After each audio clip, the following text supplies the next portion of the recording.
El profeta Amós fue otro enviado de parte de Dios que fue despreciado por los fanfarrones líderes religiosos de su época. Ellos no lo querían aceptar como profeta porque él simplemente tenía orígenes humildes. Él no fue instruido en las grandes escuelas donde los escribas compartían la palabra de Dios. El origen humilde de este profeta viene desde Amós capítulo 7 versículo 14. Entonces respondió Amós y dijo a Amasías: No soy profeta, ni soy hijo de profeta, sino que soy boyero y recojo higos silvestres. Esta discriminación que sufrió el profeta Amós nos demuestra que en nuestros tiempos actuales algo así ocurre muy similarmente, de cómo hay pastores en su orgullo que dicen que otros no pueden predicar la palabra ni pueden ser pastores también si no fueran a un flamante curso pastoral, donde alguna autoridad humana y religiosa terminó dándote el título de pastor después de pasar algunos exámenes, donde en vez de escudriñar la palabra, más bien aprenden a cómo dar doctrina cómoda y fácil de escuchar, qué temas son los que le agrada a la gente y cuáles no. Es decir, cómo hoy en día muchos pastores le dan más autoridad a los títulos dados por hombres y no a los verdaderos ministerios que te da Dios Todopoderoso. Y a su vez, el origen humilde de Amós nos profetiza cómo van a nacer más y más profetas en lugares recónditos donde nadie esperaría que un hijo de Dios podría aparecer. Tal vez sea un pueblo donde ni siquiera el cristianismo había llegado, y con que tan solo una persona con una Biblia y orar y ayunar terminase recibiendo más unción del Espíritu Santo que un megapastor que lleva millones y millones de personas en su culto. Si tú te empiezas a dar cuenta, la gran mayoría de las voces proféticas que circulan en internet y que son auténticas, no son personas tan impresionantes, son personas humildes y sencillas. Esto se debe a que Dios le encanta humillar al poderoso, al que cree que es mejor que los demás solamente por los títulos que le da otros hombres. Hasta incluso los mismos líderes religiosos en la época de Cristo Jesús decían que Jesucristo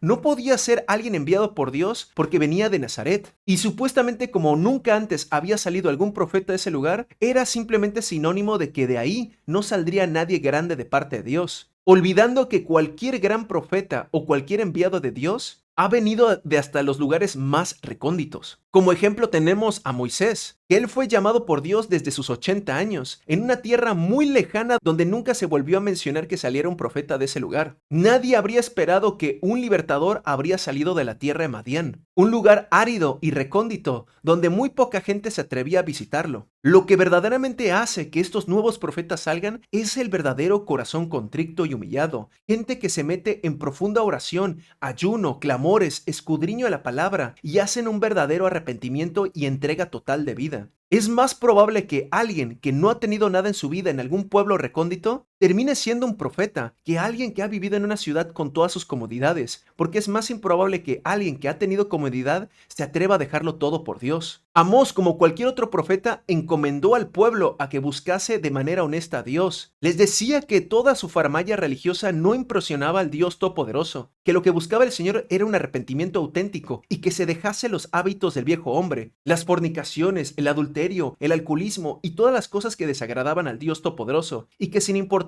que en el tiempo de Amós la gente hacía grandes cultos religiosos en lugares como Gilgal y Berseba, que antes fueron lugares donde el Dios Todopoderoso movió su mano muy fuerte, pero que en esos tiempos ya eran lugares de culto corrompidos y llenos de religiosidad, tal cual como ocurre en muchas iglesias actualmente, que antes en los cultos estaban llenos realmente de la presencia de Dios, que realmente habían sanaciones y milagros, pero en la actualidad son lugares que ahora solamente están llenos de exhibicionismo y mera tradición y moda humana. Pero gracias a Dios, cuando levantó a Amós, nos depara en esta generación ver cómo muchos Amoses van a ser levantados. Gente que viene del campo o de lugares muy inhóspitos y hasta insignificantes, van a salir grandes profetas, verdaderos enviados de Dios para la ayuda del pueblo de Dios. Pero desafortunadamente también, así como van a nacer muchos Amoses, también va a haber mucha gente que no va a quererles escuchar por sus orígenes humildes, porque no vienen de una gran iglesia, porque no han sido prosperados como otros pastores, porque tal vez no hablan de manera elocuente, olvidando que Moisés era tartamudo y fue elegido por Dios para ser el guía de su pueblo, que el Señor Dios Todopoderoso puede levantar a quien le complazca, y le gusta levantar a gente de orígenes humildes para así humillar a los que hemos sido soberbios. Y para la gloria de Dios Todopoderoso, algunos sí les van a creer.